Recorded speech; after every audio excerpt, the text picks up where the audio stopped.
Hey everybody, Rich Bristol's Thrive and Survive, August 5th, 2017. This is an interesting video, I think, because we are really starting to see that science is not doing too well with the truth that people are discovering on their own. I'm going to comment a little bit about the shadows on the last video here before I leave, but this isn't going to be a long video here at all. This is just going to let you know what's going on. Now on matrixbusting.com, I've started posting what I think are pretty good flat earth stories that are coming in through Google and things like that, that are internationally now starting to make the papers and things like that. And on some of them, the main reason actually for me posting them is I want you to see my reply to them, which will either be at the bottom of the article or in the first comment after it. I'm going to try to make it at the bottom of the article so that others can read that and know how to overcome objections that always seem to come up from the mainstream because they don't want to give in to the truth. Now, one was posted today on a physics site, and I'll show you that in a moment, or a science site. Why don't sunbeams look parallel? Now, you can read the article here. I have it here with the link at matrixbusting.com, and I'll show you what it looks like on the homepage in a second. But it's a guy that I believe he's a physicist, and he was confronted, I guess, by a flat earther about the rays from the sun that should not do this, as we know. And what he did was he made the mistake of using perspective to rationalize this. And what he did was he didn't educate himself enough. Guys, these are people that have gone to college and things like that, and just do not do the thorough research before they answer a question, so it makes them look like a fool, just like the Bible says. If you answer a matter before you have looked into it thoroughly, it's going to be a fool and a folly unto you. In any case, he goes into this whole thing where he shows the railroad tracks, and he says, see how the parallel goes down? That's what we're seeing here with the rays. Well, you'll notice with the railroad tracks, they never go past parallel all the way up to your eyes. Parallel items never spread out, never, from perspective. This is why if there were buildings, let's say there was a city down here, and if someone has the picture that someone did, it's an awesome picture of like distant buildings, and it shows the buildings coming together, converging at the top in the distance, which is exactly what we should see if parallel items did that in the distance coming forward. But you can see, even though parallel lines go down to one point in the distance, they never flare out like the sun rays are flaring out here. If they're parallel, they're parallel. They never go beyond parallel. And the rays in the sky here, these go beyond parallel. I'm sorry, but they do. So he missed that, and I explained in a very nice way. I didn't condemn him or anything on the site. Let me go over and switch to that right now. This is the site right here. It's called Physics Central. Learn how your world works. Well, you're not going to learn it from this guy. You'll learn a little bit. Perspective. Why don't sunbeams look parallel? And he explains. You can come here, or like I said, or on the site. I've got the exact same article there. Here's the problem. I gave him a very good, non-condemning comment explaining why he was wrong. Well, guess what? He didn't accept it. Well, at least as of now he hasn't. He's had a full day to accept my comment and hasn't done it. Yet he accepts this guy right here. You know, this person was in agreement with this person. So he posted that comment, but they're not posting opposition. And nor can most of them do it, because they're going to, you know, these are people that are held like priests are in religion. They're held up to this higher standard in people's minds, and they don't want to be embarrassed.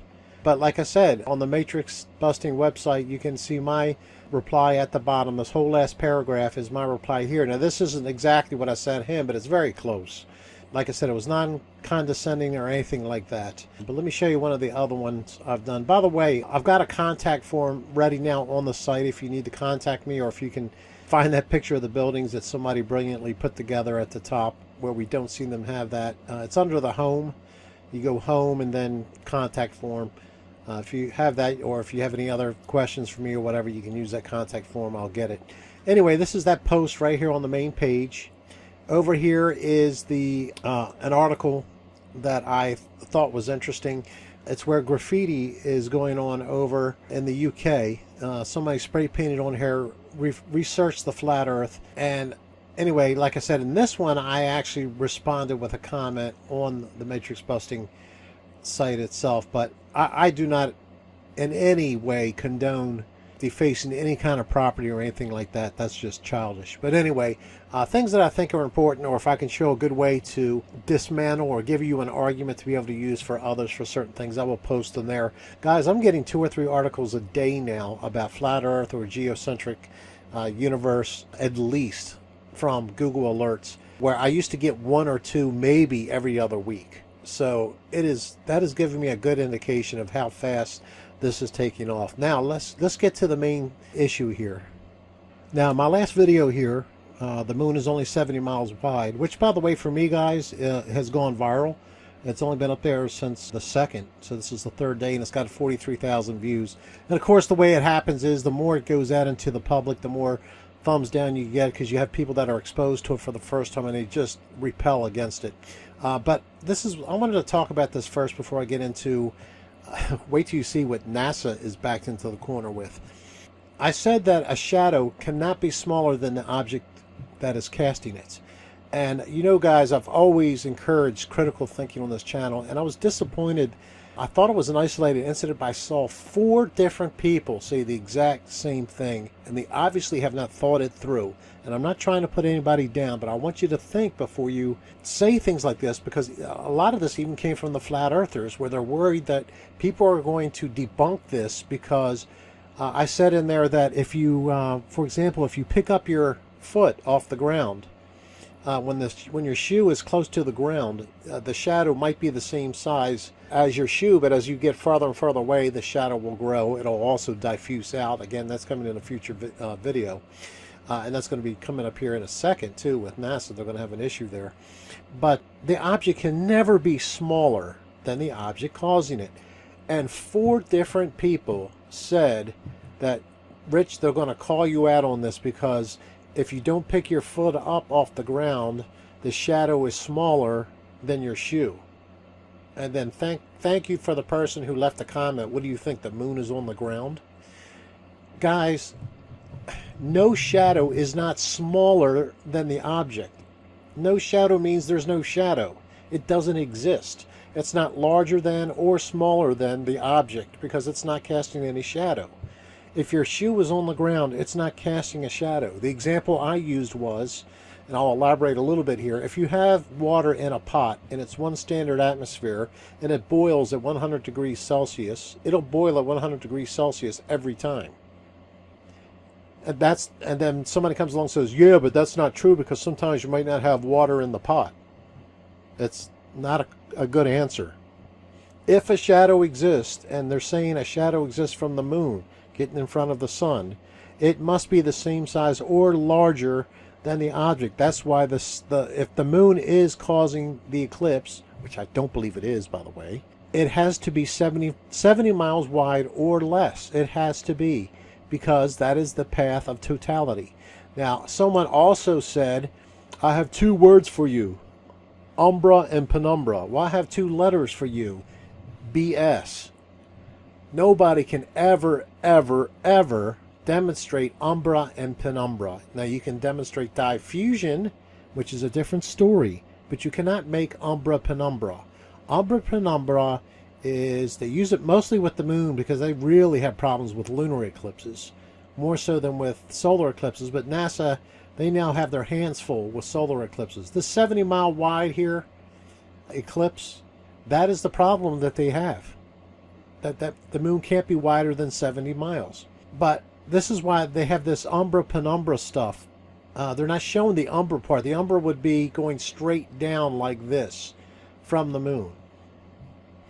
In any case, you can't cause, you can never cause that from parallel rays. Go outside with the sun, use any 2 objects and try to produce an umbra penumbra. If you can do it, film it and send it to me, and then I'll believe it. Nobody can ever demonstrate an umbra penumbra. It's a lie. It's made up because it's the only way they can come up with this. Here's the problem, guys, and you're going to see a video on this, not from me, but from others that you will recognize. It's in the works. where people have taken 2 or 3, I believe it's 3 different models, and have put it into software that will actually calculate the number of photons and things like that coming from the sun and striking the moon at a distance it's supposed to be. And wait till I do a video on the speed of the moon going around. I was wrong, guys. I was wrong when I said that the moon would lap the Earth or the sun twice. According to my calculations, it would actually lap it 3.4 times. But that's, again, for another video, and we'll see about that. In any case, because I got to double check my figures. And guys, why aren't people doing this research?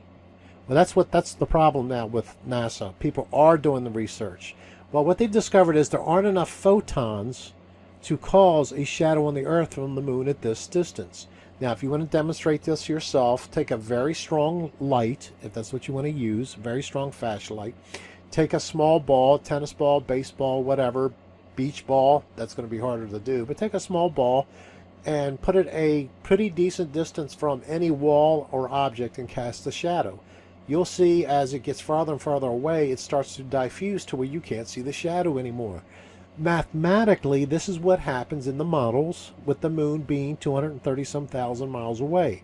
There isn't enough photons from the sun striking the moon to cause the shadow on the Earth.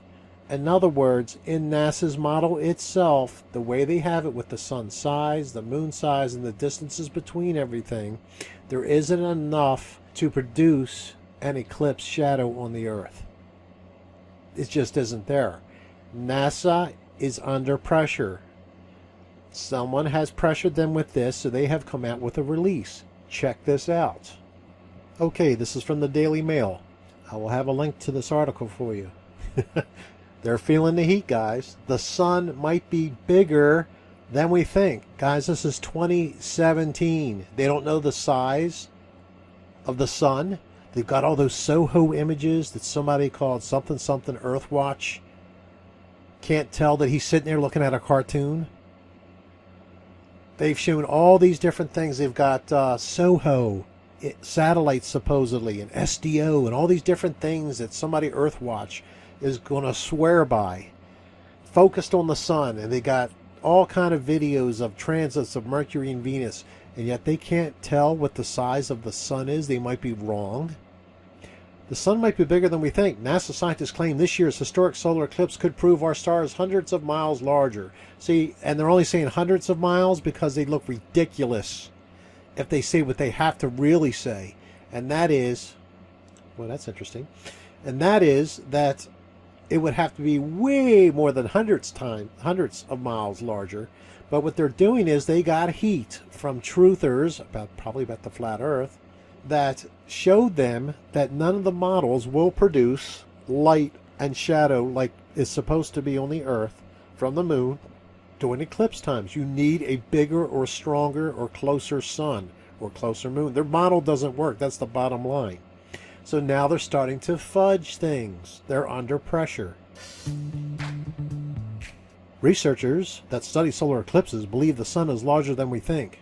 Modeling suggests the sun could be a few hundred miles larger than believed. This year's solar eclipse, which falls on August 21, could prove their predictions. Well, you've had all these other eclipses. They're going on all the time. And NASA claims to be there for all of them. And yet this one, for some reason, see, this is the first time people are awake enough, guys. The sun could be much bigger than we think, NASA scientists have claimed. Researchers studying the shadows cast during a solar eclipse believe they have found evidence suggesting that our star has a far larger radius than previously believed. Let's reword this to the way it is, the truth. Researchers who have studied and modeled the eclipse coming have proved that the current NASA model does not produce the necessary shadow on the Earth that they claim will happen because of the moon on August 21st. Now, you can read the rest of the article. And you know what's really funny, guys? Somebody in the 17th century, 1891, a German astronomer known as Arthur Auwers was the first to estimate the size of the sun. Based on the star's photosphere, the body of the sun, whose wavelengths are visible to the naked eye, he calculated, guys, he calculated in 1891. This is 2017. Think about that. That the The sun had a radius of 432,470 miles. The best benchmark figure was widely used until 2015. Guys, we've been sending probes up and satellites around there every day taking pictures of the sun, supposedly. And they make telescopes with all these artificial eclipse things that they can put up in front of the sun. They're supposed to know even down to the foot how far we are from the sun at any time. They should be able to predict to the exact mile how big it is. This is all bunk. But check this out. In 2015, they updated the figure to 432,280 miles based on data from solar observing satellites, which don't exist, but anyway, they probably had another kink in one of their models and it didn't work, so they had to fudge it. Look what they did. They made it smaller from 432,470 to 432,280. They lowered the size of the sun. But now a growing number of scientists, what that means is a growing number of people who know the truth. These things are not this hard to figure. Not with the technology and with the software we have today. A lot of us regular guys can do this. And that's a problem now. Read the rest of the article. What they're going to do is after the eclipse, they're going to say, oh, we were wrong. But even the correction won't be correct. Anyway, I will end the video here. Again, this is a 70-mile wide path, which the moon with 90-degree rays hitting it cannot. The shadow cannot be any smaller than the object. That means the moon is no more than 70 miles wide if you believe the moon is going in front. I've researched even eclipses back to 300 and some BC, guys. Wait till you see some of the stuff I've come up with. If you, after all this stuff, really think the moon is causing this, then you're in cognitive dissonance hell that you'll never get out of. And I'm going to start introducing this concept now. A strong delusion is coming on this world. And I think this is a sign that you better wake up.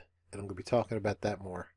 Because if you don't fall in love with the truth, whatever the truth is and wherever it takes you, you are going to be turned over to a strong delusion. And that time, my friends, is upon us. More on that later. Take care, guys. God bless.